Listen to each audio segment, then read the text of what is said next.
Dans les années 1970, Henry Kissinger a été un maillon essentiel de la diplomatie américaine.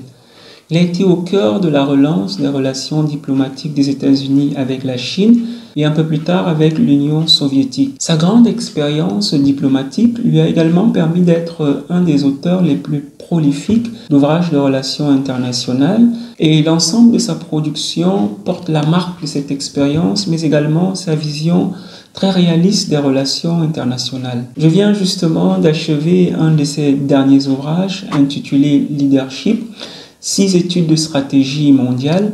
J'en ai tiré quelques leçons que j'aimerais partager avec vous. Pour mieux comprendre ces enseignements qui tournent autour de la notion de stratégie et de leadership, il convient de souligner que dans ce livre, Henry Kissinger se place en observateur averti de l'élément personnel de la stratégie ou de l'art et la science du leadership et tente d'expliquer comment, au plus haut niveau de l'exécutif, c'est-à-dire au niveau des chefs d'État, les décisions sont prises, les promesses sont tenues, la confiance est gagnée et la voie à suivre est proposée. Il présente dans ce cadre 6 cas historiques qui mêlent harmonieusement la danse et le danseur. Les leaders auxquels il s'intéresse s'appellent entre autres Konrad Adenauer, Charles de Gaulle, Richard Nixon, Margaret Thatcher, Anwar el-Sadat et Lee Kuan-yew.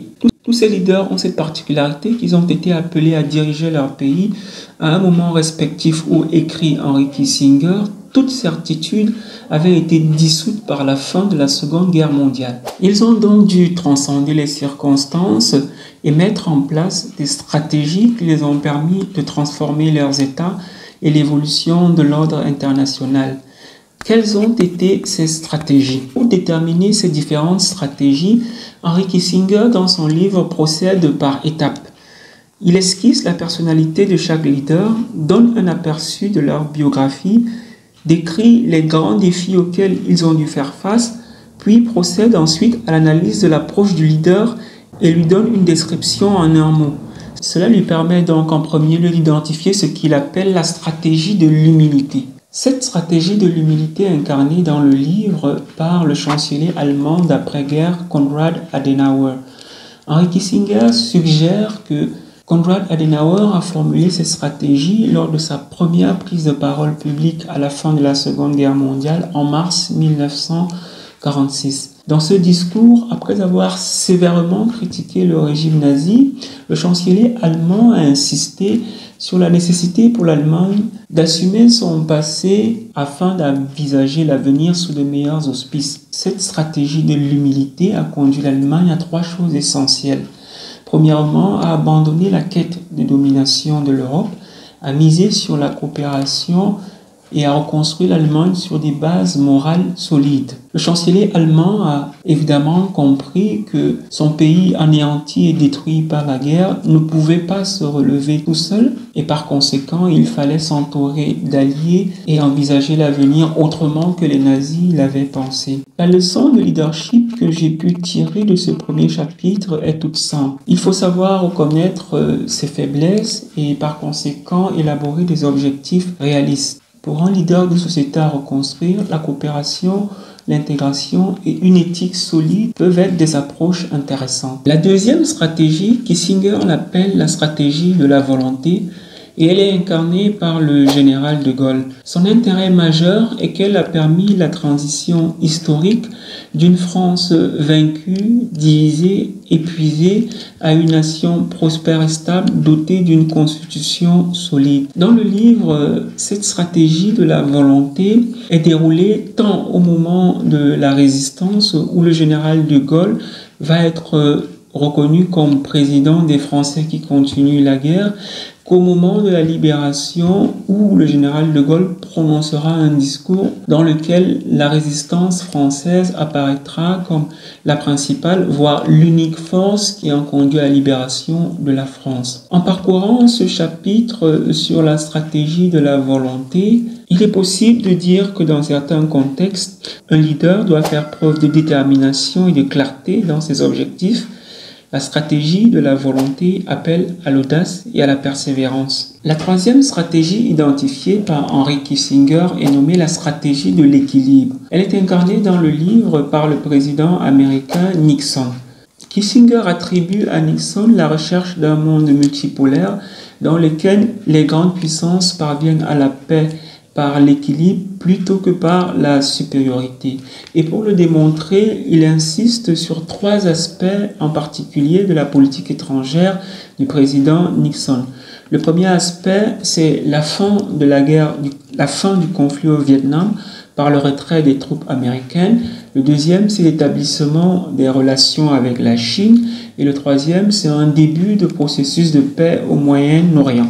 La leçon de leadership qu'on peut tirer en lisant les pages sur cette stratégie de l'équilibre peut être la suivante. Un leader doit être ouvert avec cette capacité de réévaluer et ajuster ses plans en fonction de l'évolution des événements.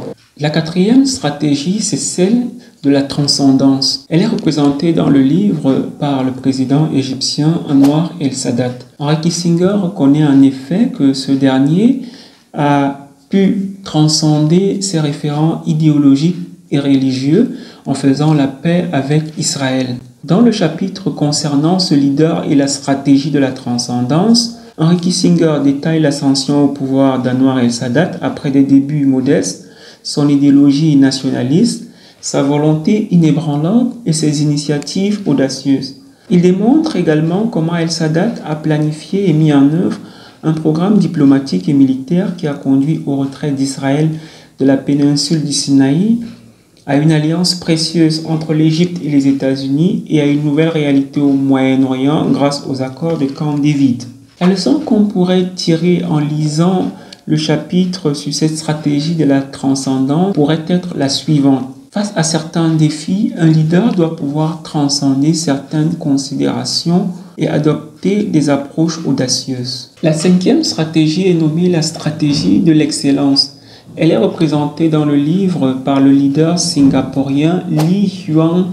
Pour Henry Kissinger, ce leader s'appuie à chaque fois sur la meilleure solution à chaque problème, transformant ainsi Singapour d'un petit port entouré de voisins hostiles où régnait la ségrégation ethnique et la corruption, en une nation riche, prospère et importante.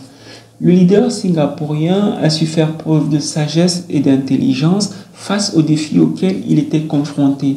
Il a par exemple su ingénieusement éviter le conflit sur la question de savoir laquelle des 4 langues en usage serait la langue nationale en désignant les 4, ce qui a permis à l'anglais d'émerger comme langue dominante. La leçon qu'on peut tirer de cette stratégie de l'excellence est qu'un leader doit constamment être à la recherche justement de l'excellence. Face aux difficultés, il doit s'efforcer à trouver des solutions qui apaisent les tensions et construisent l'harmonie sur le long terme. La 6e et dernière stratégie présente dans le livre de Henry Kissinger, c'est la stratégie de la conviction. Et cette stratégie est attribuée à Margaret Thatcher, qui a réussi à devenir, aux yeux de Henry Kissinger, l'un des plus grands leaders britanniques qui a su redonner à son pays sa confiance d'antan et l'ériger en partenaire de valeur des États-Unis. Une partie de son génie, nous dit Henry Kissinger, a résidé dans sa capacité à s'adapter aux impératifs de la réalité sans renoncer à sa vision globale. La leçon de leadership que j'ai pu tirer ici est qu'il faut toujours, pour un leader, essayer de partir d'une vision et essayer de l'appliquer à la réalité qui nous est donnée.